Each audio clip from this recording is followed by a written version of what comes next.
Hello everyone, today in this quick tutorial I'll be showing you how we can easily update the software of your iPhone so you can increase the version of your iOS version.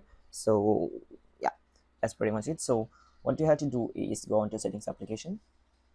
Once you're in the settings application, you have to scroll down and find the option general. For me it's right here. So according to your iOS version, it can be anywhere over this page, so you can find it. Once you find the general option, you can click on it. And now we can see the option software update. Once you click on it, it will check for the updates. So you can see there is a update for me to do. So what I can do to install this update is I will click on update now.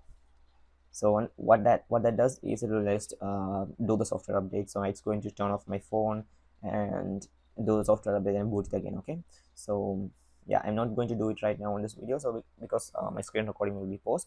So that's how you can easily update your software on your iOS Apple. So that's it for today's video. Hope you found this video informative.